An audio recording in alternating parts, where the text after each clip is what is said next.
Bonjour à tous. Cette séquence vidéo sera dédiée à la structure d'un automate programmable industriel. De manière générale, un API, automate programmable industriel, est structuré autour de plusieurs éléments de base, qui sont l'unité de traitement, la mémoire, l'unité d'alimentation, les interfaces d'entrée-sortie, l'interface de communication et le périphérique de programmation. L'unité de traitement, c'est le processeur qui dispose d'une unité arithmétique et logique qui exécute les instructions du programme. Donc, la mémoire dispose du programme à exécuter et les données. L'unité d'alimentation qui fournit de l'énergie électrique pour alimenter les différents dispositifs de l'API. L'interface d'entrée-sortie permet de communiquer avec le monde extérieur. L'interface de communication, c'est l'interface qui permet de la communication entre le processeur et les autres éléments.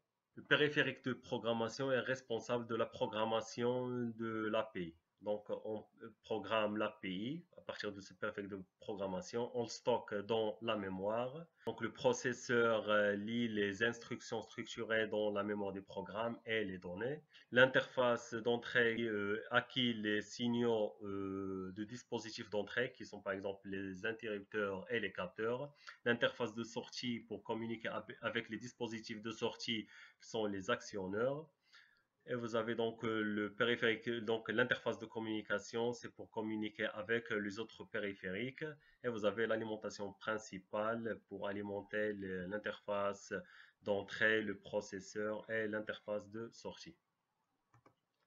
Le processeur ou unité centrale de traitement, CPU, Central Processing Unit, contient le microprocesseur. Le CPU interprète les signaux d'entrée et effectue les actions de commande conformément au programme stocké en mémoire, en communiquant en sortie les décisions sous forme de signaux d'action.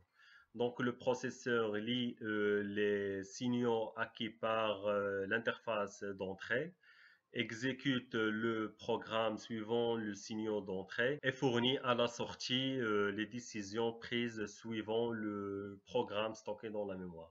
L'unité d'alimentation est indispensable puisqu'il convertit une tension alternative en une basse tension continue nécessaire au processeur et module d'entrée-sortie. Le périphérique de programmation est utilisé pour entrer le programme dans la mémoire du processeur. Ce programme est développé sur le périphérique puis transféré à la mémoire de l'API. La mémoire contient le programme qui définit les actions de commande effectuées par le microprocesseur.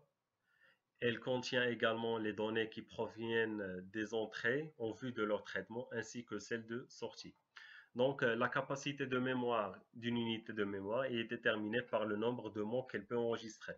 Si la taille de 256 mots, donc si vous avez un mot de 8 bits, donc c'est 256 multiplié par 8, c'est 2048 bits.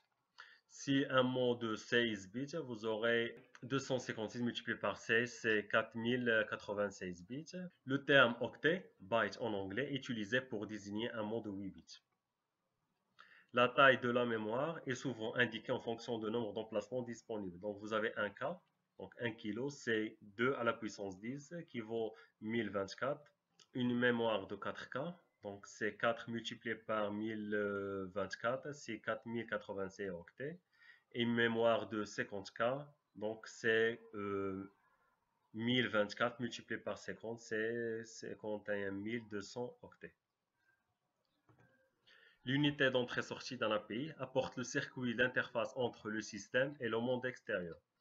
Au travers de canaux d'entrée-sortie, elle permet d'établir des connexions avec les dispositifs d'entrée, comme des capteurs et des dispositifs de sortie, comme les moteurs.